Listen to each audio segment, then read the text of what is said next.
चलिए बेटा, आज हम लोग ऋजुरेखीय पथ पर गति में समय विस्थापन ग्राफ के बारे में पूरा डिस्कशन करेंगे कि समय विस्थापन ग्राफ आखिरकार होता क्या है और इसमें क्या क्या चीज़ें इन ग्राफों से स्पष्ट होती हैं।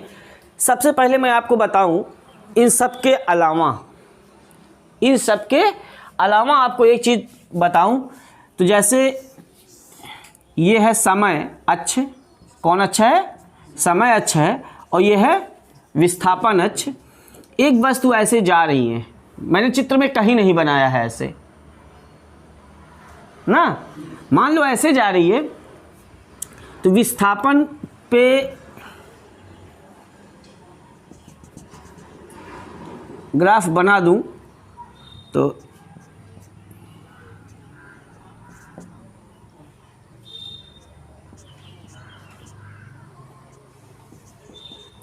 दस मीटर, 20 मीटर, 30 मीटर, 40 मीटर और 1, 2, 3, 4, ये सेकंड में है सब। ये किस में है? समय किस में? सेकंड में है। और ये विस्थापन मीटर में है। ठीक है, मीटर में है विस्थापन। तो हमें वस्तु का वेग ज्ञात करना है। क्या ज्ञात करना है? वेग। तो वेग बराबर क्या होता है? कुल विस्थापन बटे कुल समय। कुल विस्थापन बटे कुल समय। तो विस्थापन कितना है बताओ? वस्तु का विस्थापन मतलब वस्तु कितनी विस्थापित हुई है। जो ग्राफ का ये अंतिम बिंदु है, यहाँ से हम विस्थापन अक्ष पे लंब डाल देंगे तो हमें पता चल जाएगा कि वो शून्य से कितनी दूरी पर विस्थापन है। ठीक है। और एक चीज़ सुने होंगे आप लोग, विस्थापन को हम ऐसे भी लिखते हैं डेल्टा एस अपान डेल्टा टी, और फिर इसको लिखते हैं S2 अपान S1 अपान टी, S2 माइनस S1 अपान T2 माइनस। ये सब सूत्र पढ़े हो कि नहीं पढ़े हो? डेल्टा निकालना हो अगर तो S2 में से S1 घटाते हैं। विस्थापन समयांतराल निकालना हो T2 में से। अब बताओ, S2 माने विस्थापन की अंतिम स्थिति कितनी है? और प्रारंभिक में शून्य है, और समयांतराल में अंतिम और प्रारंभिक, तो 50 बटे कितना आया? 10 मीटर पर सेकेंड वेग निकाला आपने। तो इस तरह से ग्राफ से अगर वेग निकालना हो तो आप बड़ी आसानी से वेग निकाल सकते हो। कि कोई दिक्कत है किसी बच्चे को? बताएं, समझ पा रहे हो? अगर आप इस बात को समझ गए तो मैं आपको एक एग्जांपल और देके समझाता हूं, हो सकता है समझ जाओ आप।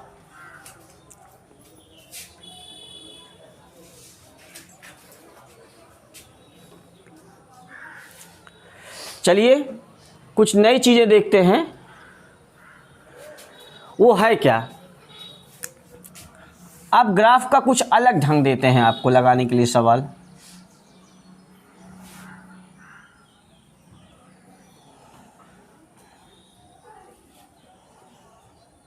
मान लो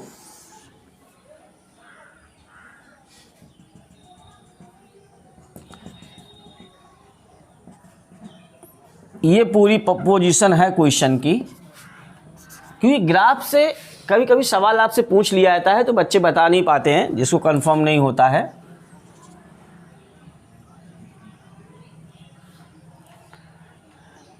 जीरो ए बी है ना, सी डी। यहाँ पे 5 मीटर, 10 मीटर, 15 मीटर और 20 मीटर। यहाँ 1 सेकंड, 2 सेकंड, 3 सेकंड और 4 सेकंड और 5 सेकंड कर देते हैं। चलो, या 1, 2, थोड़ा बढ़ा ही लेते हैं इसको। 1, 2 और 3 और 4 सेकंड में है, ये समय है। और ये क्या है? विस्थापन है। किसमें? ये ग्राफ है। ग्राफ मान लो खींच दिया गया आपके सामने और आपसे प्रश्न किया जाए, आपसे प्रश्न किया जाए। क्या प्रश्न किया जाए? कि ए से सी स्थिति में वस्तु का वेग ज्ञात करो। ग्राफ से ए से सी स्थिति में वस्तु का वेग ज्ञात करो। ये कौन सा ग्राफ है? समय विस्थापन ग्राफ है। समय और विस्थापन ग्राफ में आपको ए से सी स्थिति में वस्तु का वेग निकालना है। तो वेग कैसे ज्ञात करोगे बताओ? वेग निकालना है, क्या निकालना है? वेग। तो वेग बराबर सूत्र क्या लगाओगे? तो विस्थापन यहाँ कितना लोगे?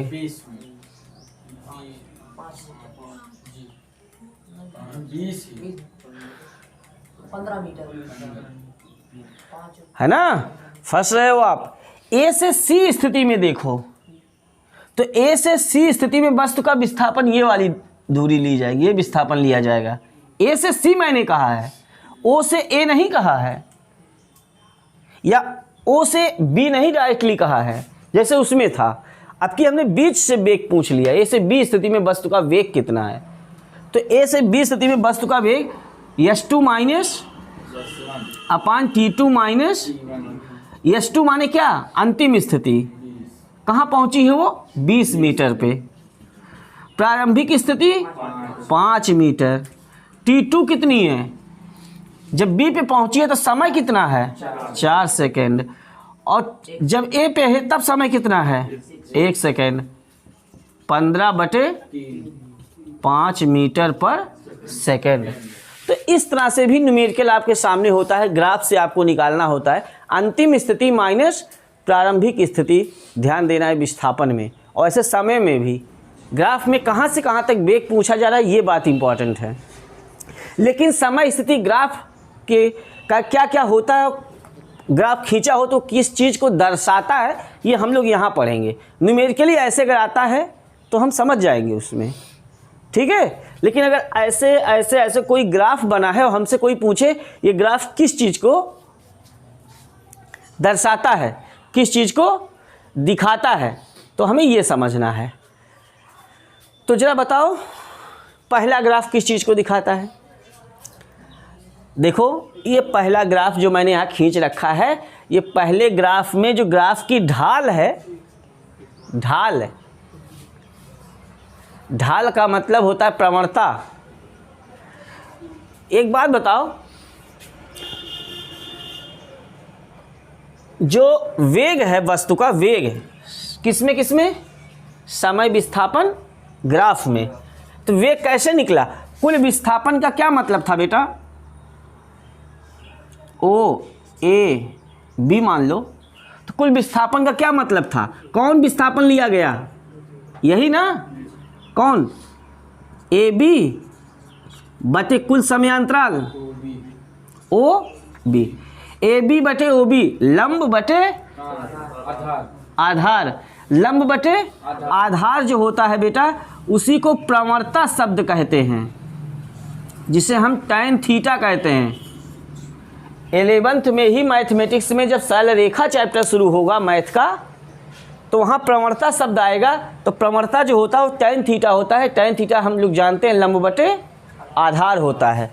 तो जब वेग के लिए हम ग्राफ में क्या देख रहे हैं? लंब बटे आधार।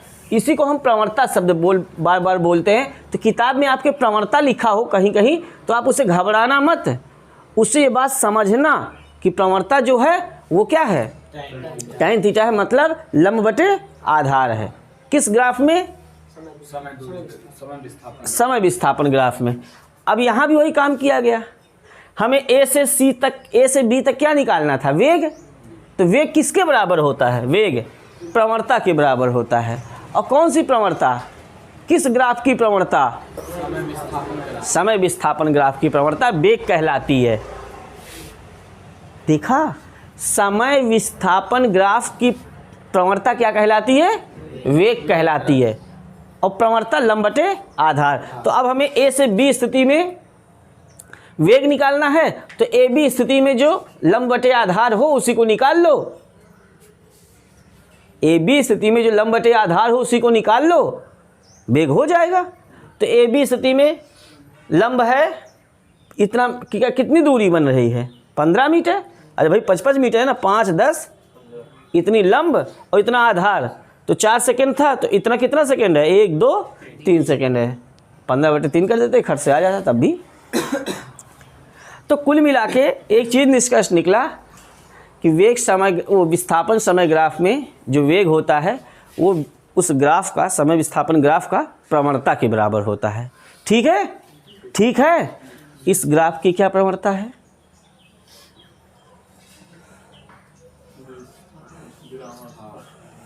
इस ग्राफ की क्या प्रवणता है, मैंने पूछा। प्रवणता क्या है? अरे यार, जब इस ग्राफ की कोई प्रवणता तुम्हें दिख रही है, लंब बटे आधार इसमें है? लंब है कुछ? तो जब लंब नहीं है, तो जब लंब 0 हो गया, ए बी 0 हो गया, 0 बटे कुछ भी लिखोगे, 0 बटे कुछ भी लिखोगे, क्या आएगा? 0। तो वेग क्या निकला? 0। किस ग्राफ का? ये जो समय विस्थापन ग्राफ में अगर ग्राफ समय अक्ष के समांतर है तब उसकी प्रवणता 0 होती है, और वह वस्तु जिसका ग्राफ खींचा गया है वह वस्तु विरामावस्था में होती है, रुकी हुई अवस्था में होती है। कि वेग है कुछ, वेग 0 होने का क्या मतलब? किसी वस्तु के वेग का 0 होना क्या दर्शाता है? जैसे आप बैठे हो, वही आप क्या चल रहे हो, रुके हो, है ना, विरामावस्था में हो। आपका वेग, फिजिक्स की भाषा में कहें तो आपका वेग 0 है। ठीक है, चलो। पहली स्थिति में वस्तु किस चीज़ को दिखा रही है? कि वस्तु विरामावस्था में है। आज के बाद याद रखना, समय विस्थापन ग्राफ में अगर ग्राफ एक्स अक्ष के समांतर खींचा जाता है तो वो जिस वस्तु के लिए ग्राफ को खींचा गया होता है वो वस्तु विरामावस्था में होती है, या उस वस्तु का वेग 0 होता है। ठीक है बेटा। दूसरी बात, इसमें कुछ प्रवणता है भाई। अरे भाई, इसको यहाँ से मिलाओगे, इसको यहाँ से मिलाओगे तो लंब बटे आधार, प्रवणता धनात्मक है, प्रवणता धनात्मक है। और जब धनात्मक प्रवणता है तो प्रवणता धनात्मक का मतलब क्या? चाहे वो 1 मीटर पर सेकेंड हो, 2 मीटर पर सेकेंड हो, चाहे 5 मीटर, चाहे जितना हो, कुल मिला के धनात्मक है। धनात्मक किस चीज़ को दर्शाता है? कि वस्तु का वेग समय के साथ साथ बढ़ रहा है।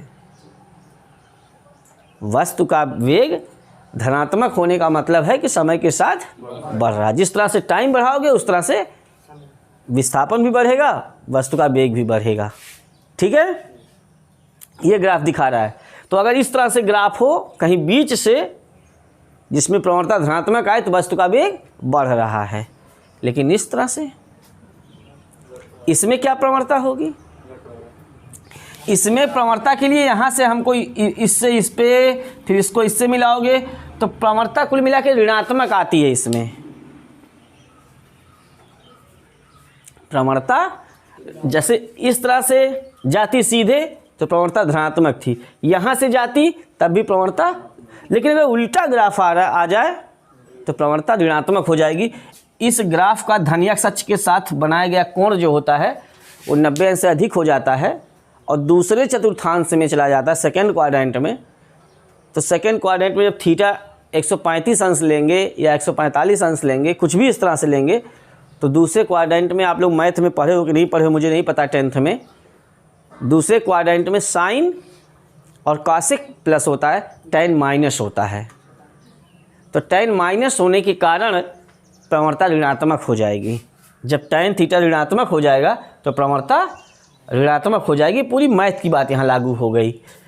तो कुल मिला के अगर ग्राफ ऐसे उल्टा है तो वस्तु का वेग घट रहा है। क्या हो रहा है? घट रहा है। ठीक, ये ग्राफ क्या दिखाता है? वस्तु रुकी हुई है ना। ये ग्राफ क्या दिखाता है? वस्तु लगातार वेग से बढ़ रही है। ये क्या दिखाता है ना, वस्तु का वेग घट रहा है। ये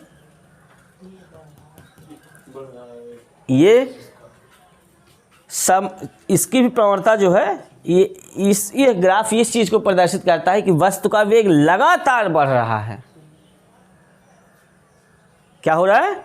लगातार बढ़ रहा है, सतत बढ़ रहा है। ठीक है, कोई दिक्कत? क्योंकि इसमें ढाल जो है भिन्न भिन्न बिंदुओं पर भिन्न भिन्न है। देखो यहाँ पे तो एक समान वेग से बढ़ रही थी यहाँ, लेकिन यहाँ ढाल भिन्न भिन्न बिंदुओं पर भिन्न भिन्न होने के कारण वस्तु का वेग भी भिन्न भिन्न होगा। क्योंकि जब प्रवणता भिन्न भिन्न होगी तो वेग क्या होगा? भिन्न भिन्न होगा। तो इस ग्राफ के हर बिंदु पर वेग भिन्न भिन्न है, लेकिन वेग लगातार बढ़ रहा है यहाँ पे। ठीक। और पांचवें में क्या हो रहा है? पांचवें चित्र में हम देख रहे हैं कि ग्राफ की ढाल जो है 0 से a तक बढ़ रही है, लेकिन a से b तक घट रही है। b पर 0 है और b से c पर इसको जो है बहुत ऊपर कर लिए, थोड़ा कुछ इस तरह से बना देते हैं। तो 0 से a, फिर a से b और फिर यहाँ पे c, सीधे। नहीं तो बहुत ज़्यादा बिंदु हो जाएगा, या चलो बना ही लेते हैं। ठीक है, बना था c और यहाँ पे एक बिंदु और मान लो, यहाँ पे घट ही रहा है, उसका 0 हो जाएगा। ठीक है, ग्राफ था, कोई बात नहीं। o से a तक ग्राफ की ढाल धनात्मक है ना, प्रवणता धनात्मक है, प्रवणता बढ़ रही है। a से b तक ढाल ऋणात्मक है, वो क्या प्रवणता घट रही है, और b पर 0 है और b से c तक ऋणात्मक है।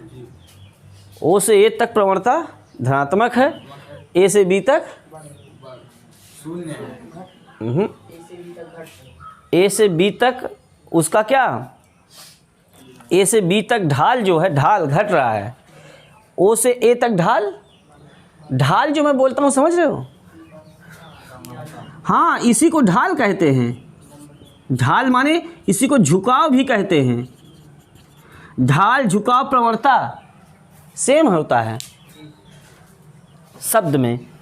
तो o से a तक ढाल बढ़ रहा है, a से b तक घट रहा है, b पर 0 और b से c तक ऋणात्मक है।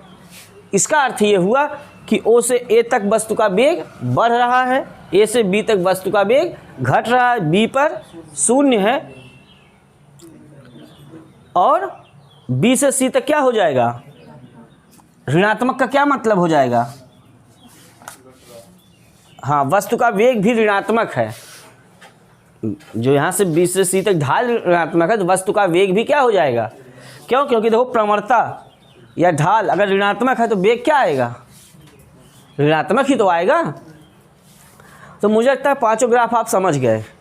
इस स्थिति में वस्तु इसमें वस्तु नियत चाल से आगे बढ़ रही, नियत वेग से, और इसमें वस्तु का वेग घट रहा है ना, क्योंकि प्रवणता ऋणात्मक है, वस्तु का वेग भी ऋणात्मक हो गया। इसमें क्योंकि भिन्न भिन्न बिंदुओं पर प्रवणता भिन्न भिन्न है, इसलिए उस वस्तु का वेग लगातार बढ़ रहा है। यहाँ पे O से A तक बढ़ रहा है, A से B तक, B पर 0 और B से C पर वस्तु का वेग ऋणात्मक है। ठीक है, तो ग्राफ से स्पष्ट हो गया। बहुत कुछ चीज़ें आप इस समय विस्थापन ग्राफ में जान गए कि समय विस्थापन ग्राफ में जो वेग होता है वो वेग वस्तु के किसके बराबर होता है? प्रवणता के, या उस ग्राफ के ढाल के बराबर होती है, या ग्राफ की प्रवणता के बराबर होती है। किसमें? समय विस्थापन ग्राफ में। तो मुझे लगता है बेटा आपको ये वीडियो पसंद आ रहा होगा। अगर आपको ये वीडियो पसंद आ रहा हो तो आप सभी लोग हमारे चैनल को सब्सक्राइब कर लें, वीडियोस को लाइक करें, फ्रेंड्स में अपने शेयर करें। कोई भी प्रॉब्लम हो कमेंट करके पूछें। Best of luck.